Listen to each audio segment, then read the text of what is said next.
Ladies and gentlemen, please welcome Lieutenant Colonel Ward.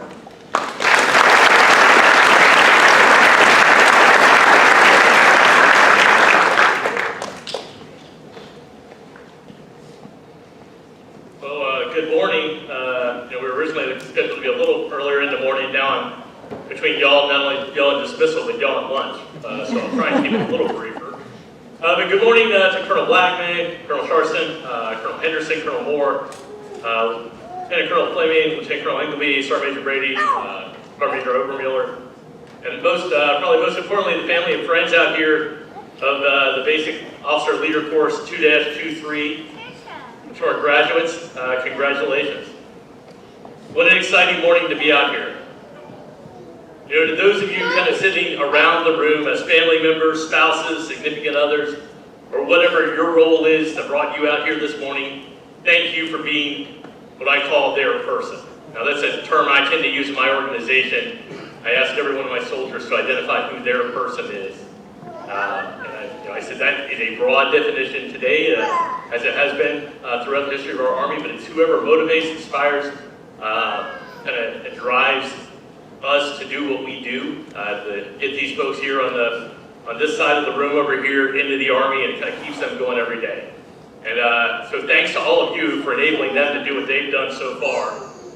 By default of you being here, I assume you have some role in that, and I'm excited to see you here.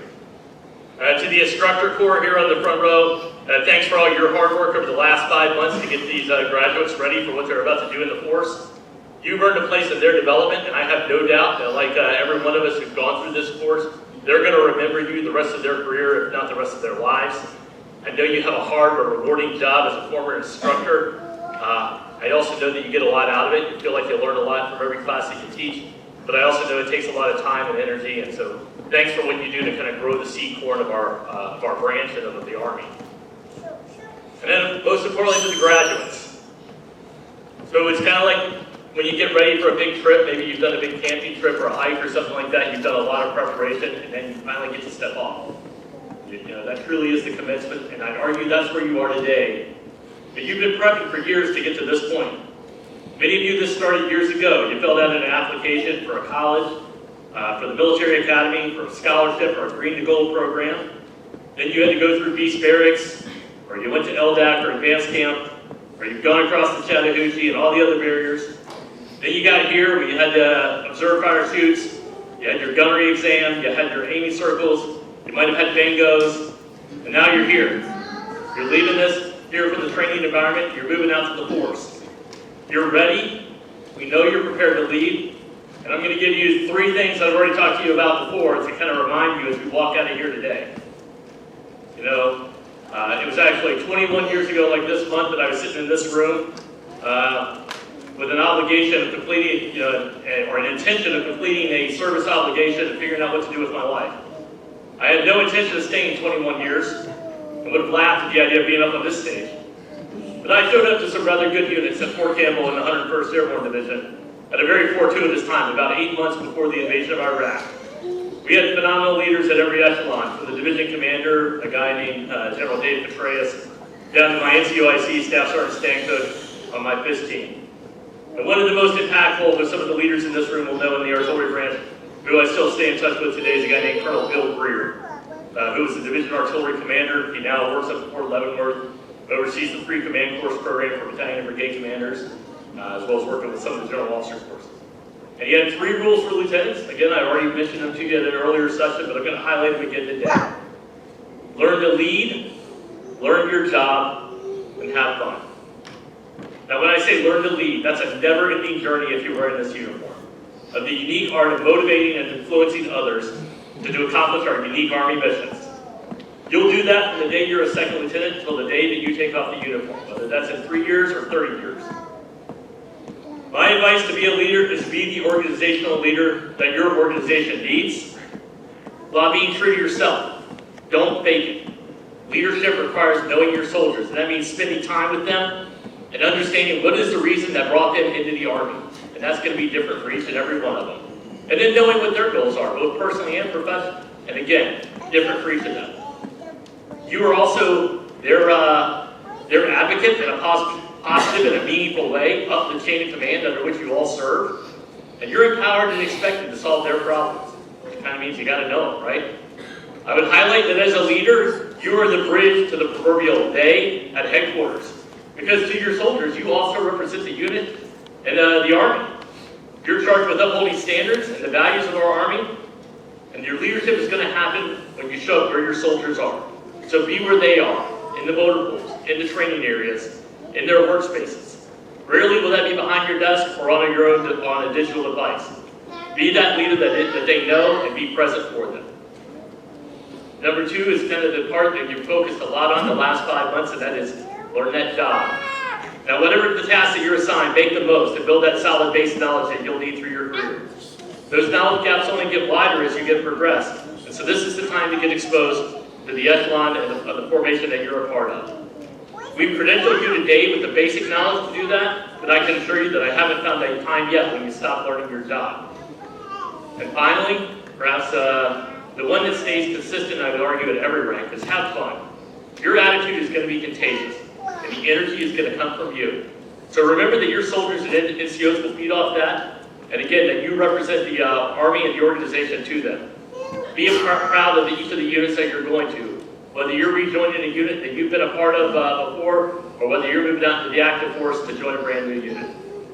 Those three rules should help set your course, with 3 additional kind of guideline posts that I'll give you that will help you every day of your career. Do what's right, do what you're asked to do, and then do what you want. Those will drive your internal priorities. Things go a lot better when we focus our energy, time, and people on the right things and not just the immediate problems. Furthermore, that order of values, missions, and desires is a guide that if you follow it will lead to unit success. But if you invert it and start doing what you want over what the organizational mission is or over the right moral and obligational thing, that is often the cause of our downfalls. Focus on the legal, ethical, and moral dimensions of our job. Focus on what your higher headquarters and boss requires. And then if you have time, which I currently in my position find is very rare, you focus on taking the liberties that you desire. Hey, thanks again for the honor of being hanging out with you for the last few months. Every time I get an invite from Frank Lester on my calendar that says I have a mentorship session coming up, I find that it's the highlight of my week. And I really look forward to hearing from all of you as you flourish in your careers. I envy you all as you start this journey as commissioned officers. And again, take confidence in knowing that you're ready for whatever we ask of you. Hard Chargers, Red Dragons, Douglas Diamonds, Cornerstone, Fire Strong, and keep being all you can be. Thanks.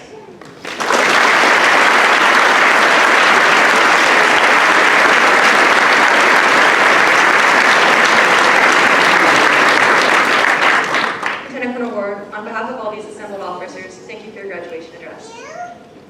Joining Lieutenant Colonel Ward on the stage is the Executive Officer to the Field Artillery Commandant, Lieutenant Colonel Rich Ingleby, the 1st of the 30th Battalion Commander, Lieutenant Colonel J. Paul Fleming, and the Bravo Battery Commander, Captain Kristen Hatch.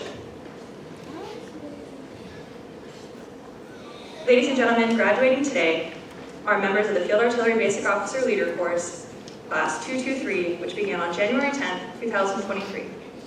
In the Basic Officer Leader Course, we designate the student with the highest overall academic score, the Distinguished Honor Graduate. Students who are in the top 20% of the class are designated Commandant's List Graduate. We will recognize the top of the class in standing order, with the best of the class receiving recognition in alphabetical order. Awards will be presented by Lieutenant Colonel Fleming. The Distinguished Honor Graduate of Basic Officer Leader Course, Class 223, is Second Lieutenant Rowan Moreland, whose next duty station is Schofield Barracks, Hawaii. Second Lieutenant Moreland will now be presented a limited edition print entitled Heritage Artillery on behalf of the United States Army Field Artillery Association.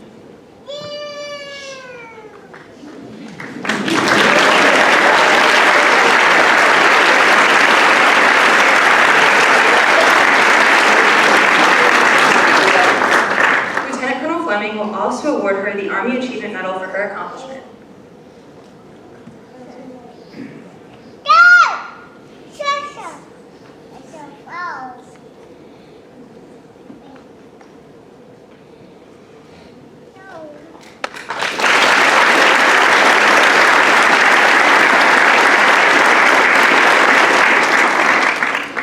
the International Distinguished Honor Grad, Second Lieutenant Colby Nelson, JBLM, Second Lieutenant Lance Nelson, Fourth Drum,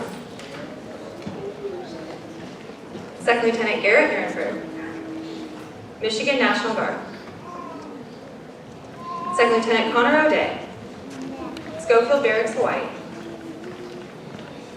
Second Lieutenant Thomas Palmer, Oklahoma National Guard. Second Lieutenant Palmer is also being presented the Army Achievement Medal for his leadership and outstanding guidance to his peers throughout the duration of the course.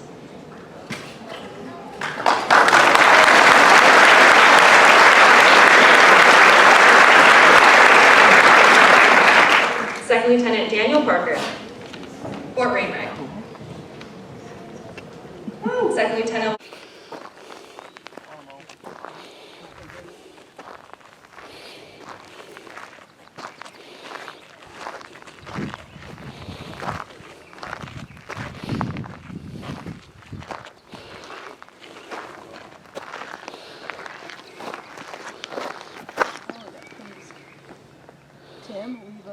Visiting Geronimo's grave, huh?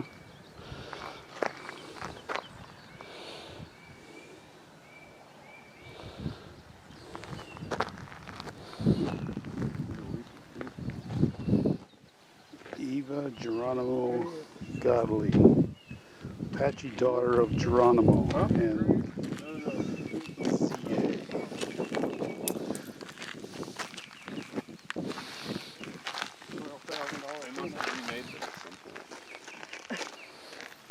Apache wife of Geronimo, sister of F.E. Binde.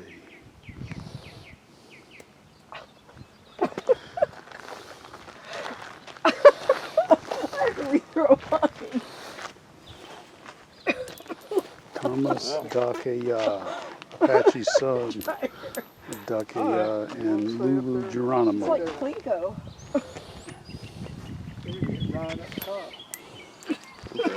You know what? Normally they point the military guys, right? What? Well, they